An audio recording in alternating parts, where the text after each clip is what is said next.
stimulus should move forward? There's been some Republicans who suggest that I don't know. It depends. It's certainly not the package that I saw today. Basically, if you look at that package, what they want more than anything else is it's a voting package. They want to be able to make sure that Republicans can't win an election by putting in all sorts of mailing ballots. Now, I don't know if you do because the press doesn't report this too much, but we had two very big victories last night. We won very big. Tom Tiffany won very big in the great state of Wisconsin.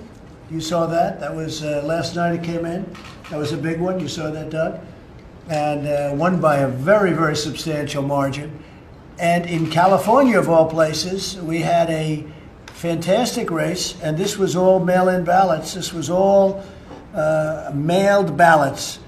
And when they saw, because it was mailed, they saw they were losing 3 days ago, and they ended up putting polling booths into basically Democrat areas. But despite that, it's looking like Mike Garcia, I don't know if they've called the race yet, but he was substantially ahead. That's the problem with mail-in ballots. Are they going to dump a whole pile of ballots on your desk just before the election? So the problem with the mail-in ballots, it's subject to tremendous corruption, cheating.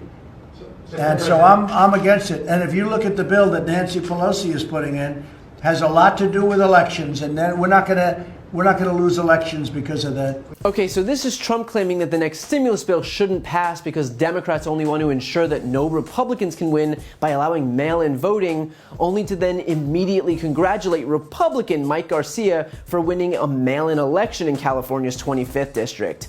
And you thought logic was a prerequisite for the presidency. Now, I know that Trump thrives in disinformation, so here are the facts about California's 25th district and the election that just happened there. Republican Mike Garcia does seem to have defeated Christy Smith for a special election to fill that seat between now and November 3rd, when the two will face back off again and turnout will be significantly higher. Now, first, the election was not all vote by mail. Prior to adding an in-person voting location in Lancaster, which is a city in the northern suburbs of LA, there were 12 other in-person polling locations in the district. Lancaster is also represented by 2 Republicans in the state legislature, as well as a Republican mayor who is a vocal supporter of Trump. But because this polling location would serve a city that's predominantly black, well then suddenly Trump is crying foul. Because it's not that he wants to suppress the vote for all voters, but he definitely wants to suppress the vote for black ones who overwhelmingly vote Democratic. Now, as for the bill that Trump is complaining about here, it's called the HEROES Act, and it was presented by House Democrats as the next stimulus package. It includes money for states and local governments, which is especially important to keep funding public workers like police, first responders, and teachers. It includes another round of $1,200 stimulus checks for Americans. There'd be more funding for testing and coronavirus tracing. It would extend expanded unemployment insurance by $600 per week until the end of July, and make more people, including freelancers and the self-employed, eligible to receive it. There would be more money for small businesses, support for SNAP benefits, COBRA subsidies, but among the most important elements is that it also includes money for elections and vote by mail, as well as funding for the US Postal Service.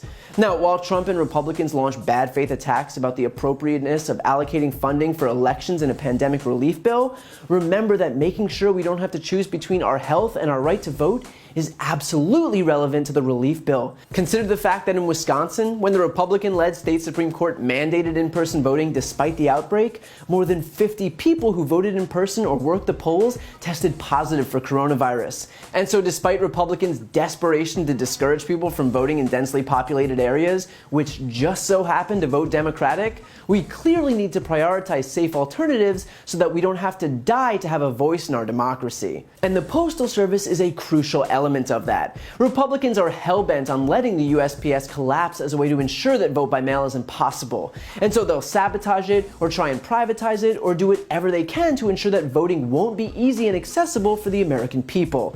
So if expanding vote by mail and absentee voting, which by the way, Donald Trump himself takes advantage of, is going to work, then funding the Postal Service is an absolute must. Consider too that the bill doesn't even mandate vote by mail. Instead, the $3.6 billion in requested funding would help states expand vote by mail or no excuse absentee voting, or increase funding for personal protective equipment for poll workers in states that do keep in-person voting. The approaches differ by state, But the through line here is that steps need to be taken now to ensure that voting is both accessible and safe for everyone. By the way, Trump has made fear-mongering about voter fraud a cornerstone of his presidency. That's why he created a voter fraud commission to try and justify his claim that there were 3 to 5 million undocumented immigrants voting in the 2016 election, which the commission couldn't find before being forced to disband. That's why he claimed that he only lost New Hampshire because out-of-staters drove in and cast ballots there. That's why he said Republicans lost the 2018 midterms by claiming that after voting, some people would, quote, go to their car, put on a different hat, put on a different shirt, come back in and vote again. There's no truth to any of it. But he says it to manipulate people on the right into thinking that it exists by virtue of repeating it so often. But manipulation is all that it is. Take California, the biggest state in the nation under full Democratic control, vote by mail, the works. In 2016, investigators found 6 cases of possible fraud out of 23.1 million votes cast that were even worth sending to local district attorneys. 6 out of 23.1 million. Although I should mention that in recent memory, there has been one notable instance of election fraud. It was perpetuated by a Republican operative to try and steal the election in North Carolina's 9th congressional district. Funny how Republicans are always suggesting that the Democrats are busy cheating in elections, and yet the only actual instance of fraud here was perpetuated by the right. So Trump and Republicans will continue to throw temper tantrums at the notion that Americans should actually have a voice in our own democracy. But that's only because they know that they have no mandate to enact their agenda. They are propped up by a minority of Americans who don't even come close to speaking for the greater population of this country. But now that Americans are finally paying attention, Republicans know that if everyone's able to cast ballots, they won't have jobs after November 3rd.